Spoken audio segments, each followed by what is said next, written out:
Start करते हैं भाई। एक बड़ा आपका जो विषय है, सबसे पहले आप सभी का बहुत बहुत नमस्कार, बहुत बहुत स्वागत। और आज जो हम चर्चा करेंगे मध्य प्रदेश जेल प्रहरी, Madhya Pradesh assistant superintendent of jail और फॉरेस्ट गार्ड की। फॉरेस्ट गार्ड में दो भर्तियां थी, एक क्षेत्र रक्षक की भर्ती और एक फॉरेस्ट गार्ड की भर्ती। तमाम बहुत सारे बच्चे बहुत वेट करें इस चीज़ को लेकर के, सर हमारी ज्वाइनिंग कब होगी, फिजिकल कब होगा, तमाम चीज़ों कब होगा। चूंकि एमपी पुलिस कांस्टेबल और फॉरेस्ट गार्ड और जेल प्रहरी तीनों ही चीज़ों के लिए आपके पास कौन कौन से डॉक्यूमेंट रेडी होने चाहिए, आप थोड़ा सा देख लीजिए, जो भी हर्डल्स है उसको समझ लीजिए। बाद में फिर आप लोग फिफियाते हैं यहाँ से वहाँ, क्योंकि बहुत सारे बच्चे पिछले साल भी और इस साल भी जो है लगातार बाहर होते हैं कुछ खास छोटी छोटी चीज़ों से। मैं उन्हीं की चर्चा आज करने वाला हूं जिनको हमें तैयार करके रखना। अगर हम तैयार करके रखते हैं इन सब चीज़ों में तो हमें क्या क्या रखना है, क्या क्या चीज़ों के हमारे बारे में समझ। चलिए सबसे पहले हम चर्चा करते हैं आपका जो बच्चे, एक जो बहुत आवश्यक डॉक्यूमेंट हमारा है, आपको पता है आपका 10th का, ठीक है, आपका 12th का, बस इतना ही रखिए आप, क्योंकि ये भर्ती जो है 10 12th की है। लेकिन चूंकि बहुत सारे बच्चे एएसजे के लिए भी गए हैं तो उनके साथ मांगा जाएगा ग्रेजुएशन का, ठीक है, तो ये ग्रेजुएशन का भी आपको रखना पड़ेगा। ये उन बच्चों के लिए जिन्होंने क्या फॉर्म भरा है, एएसजे का ही भरा है, असिस्टेंट सुपरिटेंडेंट ऑफ जेल, ठीक है, सहायक जेल अधीक्षक का जिन्होंने फॉर्म भरा था उसमें। इसके बाद आपका मूल निवासी जो है, आप जो मध्य प्रदेश के हैं तो मूल निवासी आपके पास होना चाहिए, ये एक सामान्य कैटेगरी के बच्चे के पास होनी चाहिए, ठीक।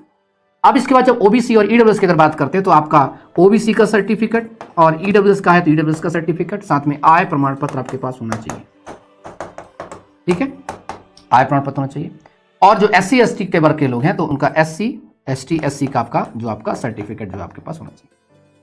अब एक डॉक्यूमेंट है जो आवश्यक नहीं है लेकिन फिर भी आप चूंकि आपके रूल बुक में मौजूद है, वो आपको तंग करेगा, जिसका नाम है रोजगार पंजीयन। अब इसको अच्छे समझना, ठीक है, क्योंकि इस रोजगार पंजीयन की लड़ाई मैंने बहुत लड़ी है, ठीक है, और इस केस को जीतने के बाद आज काफी बच्चे आज जॉब कर रहे हैं। अभी कल की परसों की बात बता दूं आपको मैं, परसों भी एक ऑर्डर हुआ है, ठीक है, 2 दिन 3 दिन पहले की बात है, हेमलता अहिरवार करके, उसके एक दिन पहले हुआ था माधवी ओझा का ऑर्डर, ठीक है। इन सभी केसेस में जो मेरे केसेस का रेफरेंस पूरी तरह से है और मैं ही इन दोनों केसेस को भी हाल ही में लीड किया था, उसके पहले ओम प्रकाश सिंह रॉय, बहुत सारे तमाम केसेस है जिसकी वजह से रोजगार पंजीयन को सेट असाइड किया गया कि नहीं, रोजगार पंजीयन आवश्यक नहीं। लेकिन आपको फिजिकल के समय भगाया जा सकता है, मैं क्या रोजगार पंजीयन की वजह से भगाया जा सकता है। कब? बहुत सारे ऐसे वहां बच्चे होते हैं, देखो 2 कंडीशन बनती है। एक कंडीशन बनती है जब आपने फॉर्म भरा था, जब आपने क्या भरा था, फॉर्म भरा था, उस समय आपका पंजीयन जो है जीवित नहीं था, जीवित नहीं था, ठीक है। और 2 कंडीशन बनती है कि जीवित तब था, तब जीवित था लेकिन अब आपके पास नहीं है। तो मान लीजिए जब आपने फॉर्म भरा तब अगर जीवित था तो आप एक नया रोजगार पंजीयन बना के साथ में ले जा सकते हैं, क्योंकि आप जब फिजिकल होगा तो डॉक्यूमेंट वेरिफिकेशन वहां पर होगा, तो वहीं से काफी बच्चों को बाहर किया जाता है। और जिनका जीवित नहीं है तो घबराने की बिल्कुल आवश्यकता नहीं है, ना ही कहीं भड़बड़ाने की आवश्यकता। बस एक ही चीज करना है कि जैसे ही अगर आपको किसी भी एग्जाम में, चाहे एग्जाम्पल के लिए आपका जेल प्रहरी का फिजिकल हो, आपका फॉरेस्ट गार्ड का फिजिकल हो, या आपका एएसजे का फिजिकल हो, या एमपी पुलिस, एमपी जो है पीसीआरटी, एमपी पुलिस कांस्टेबल 2023, इनमें से किसी के भी फिजिकल में अगर आपको किसकी वजह से भगाया जा रहा है, रोजगार पंजीयन की वजह से भगाया जा रहा है, तो कहीं भी नहीं भागना, सीधे एक ऑफिस और एक नंबर याद रखना, चौहान एकेडमी और दिनेश सिंह चौहान, एडवोकेट दिनेश सिंह चौहान, क्योंकि जितना आप यहां वहां भागोगे उतना ही आप लोग परेशान और प्रताड़ित होंगे। तो the best thing is that कि आपको जैसे अगर रोजगार पंजीयन की वजह से अगर भगाया जाता है, ठीक है, तो आपको इतना दिमाग पर रखना कि सर आ जाइए, और आपको मैं ये आश्वासन देता हूं कि आपको आपकी जॉब से उस वक्त कोई नहीं भगाएगा। लेकिन हाँ, समय से, मतलब अगर फिजिकल चल रहे हैं तो आपका दोबारा फिजिकल लेंगे, हर हाल में लेंगे लोग, ठीक है। तो दिमाग पर रखेंगे, नंबर आप लोग सेव करिए 7827282211, ठीक है, इसको सेव कर लीजिए, अपने दोस्तों के लिए बता दीजिए, एडीबीडीएस चौहान, ठीक है, ये आपको बड़ा काम आएगा, खासकर क्योंकि जब मुसीबत आती है तो सिर्फ यही व्यक्ति आपको याद आता है, बाकी सब हाथ बीच में खड़े कर देंगे। तो ये पहले से बता रहा हूं, ये जितने मैंने आपको डॉक्यूमेंट्स बताए उन सारे डॉक्यूमेंट्स को आप अभी से प्रॉपर देख लीजिए। अब आपके अगर कोई क्वेश्चन है तो मुझे थोड़ा सा एक बार बता सकते हैं, ठीक है। चलिए, अच्छा एक और चीज है, रोजगार पंजीयन एक्सपायर हो गया है, न्यू बनाना, पुराना अपडेट नहीं हो गया, न्यू, हाँ तो न्यू बन जाएगा, कोई दिक्कत नहीं, ठीक है। एक कुछ बच्चे हैं जो बात करें एनसीसी के लिए, सुनना अच्छे, एक बहुत अच्छे, ठीक है। अगर एनसीसी का आपके पास सी सर्टिफिकेट है, क्या सर्टिफिकेट बेटा, सी सर्टिफिकेट है, ठीक है। आपको पता है इसकी बड़ी बखियां उधेड़ी गई थी, तब जाके डी हटा था, क्योंकि इन्होंने सी या डी एक साथ दे दिया था, ठीक है, उसको हटाया गया बाद में। तो जिनके पास सी सर्टिफिकेट उनको 5% एक्स्ट्रा मार्क्स मिलेंगे। अब एक्स्ट्रा मार्क्स किसमें मिलेंगे मेरे बच्चे, जो आपका प्राप्तांक मार्क्स है, क्या बेटा, प्राप्तांक, समझिए बात को, प्राप्तांक का मतलब जैसे एग्जांपल के लिए कोई बच्चा है, कोई बच्चा मान लीजिए एग्जांपल के लिए वो 100 नंबर के पेपर में वो जो है मान लो 90 नंबर आता है, ठीक है, तो ये जो 90 मार्क्स में जो 5% बनेगा, अब बताओ 90 का 5% क्या होता है? जो 90 का 5% होगा वो एक्स्ट्रा 5% इसमें और मार्क्स इसको जुड़े जाएंगे। ये होगा आपके एग्जाम में।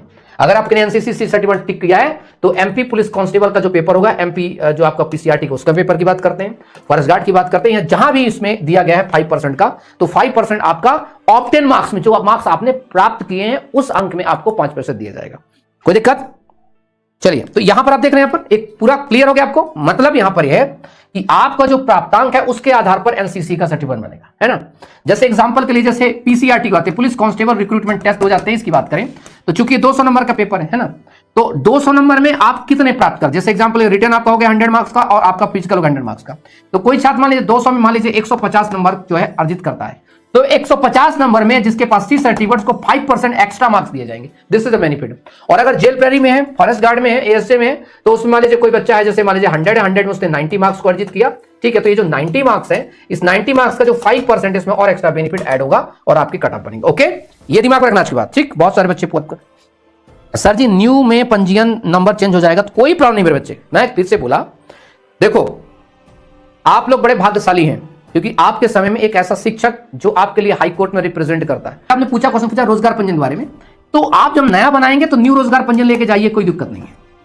पुराना तो आपका एक्सपायर हो गया, ठीक है, कोई दिक्कत नहीं, आप दोनों लेके चले जाइए। अगर आपको रोजगार पंजीयन, मैं तो आपको बता रहा हूं, रोजगार पंजीयन की वजह से कोई दिक्कत आए तो आप हमेशा याद रखना दिनेश सिंह चौहान को, कभी भी आपकी नौकरी नहीं जाने दूंगा, ये मेरी वादा है आपसे। हाँ, बाकी और कोई डॉक्यूमेंट अगर गलत है तो मैं नहीं कह सकता। रोजगार पंजीयन के लिए मैं आपको ये वादा करता हूं आपके लिए, ठीक है मैडम। आपके वीडियो जीने की आस मिलती है sir, Ravindra Thakur, thank you so much. Sir आपने पढ़ाना क्यों बंद कर दिया? पढ़ाना इसलिए बंद कर दिया हूं अभी क्योंकि रेगुलरिटी नहीं दे पा रहा था। पढ़ाऊंगा धीरे धीरे, पहले शुरू करूंगा कुछ इंपॉर्टेंट इशूज से, जैसे करंट अफेयर के इंपॉर्टेंट इशूज हैं और जो जो क्या क्या पढ़ना चाहिए, कौन कौन से टॉपिक है, धीरे धीरे करके चीजें आऊंगा, रहने में आऊंगा। रविंद्र नागर जी, सर आप एमपी के बेस्ट टीचर हैं, सर आप आवाज उठाते हैं, बच्चों को रोजगार लड़ते हैं, आवाज उठाते, बहुत बढ़िया, thank you so much, thank you so much. देखो एक्चुअली रीजन ये है, हम लोग यहाँ जिंदा दिल लोग, और सरकार को चाहे कांग्रेस की सरकार आए चाहे बीजेपी सरकार आए, ये मैं आपसे वादा करता हूं, क्योंकि अपन किसी से बिकने वाले हैं नहीं।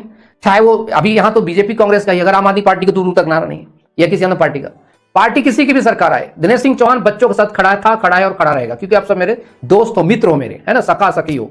तो सभी सखा सखियों से एक बहुत विनम्र आग्रह है, ये मित्र आपके लिए खड़ा है, डटा है। सरकार किसी की भी आए, बखिया उधेड़ेंगे हम और उनको बताएंगे कि युवाओं के बिना आप पता नहीं ला सकते हैं, और हम आपको तब तक तंग करेंगे जब तक आप हमारा काम नहीं करते हो, चाहे सरकार किसी की भी हो, कोई फर्क नहीं पड़ता। No matter what is a jail, what is a that, कोई दिक्कत नहीं, बस आप सबका सपोर्ट होना चाहिए, फिर तो हम देख लेंगे, ठीक है। तूफान मचाने में कोई दिक्कत नहीं है। चलिए, तो थैंक यू।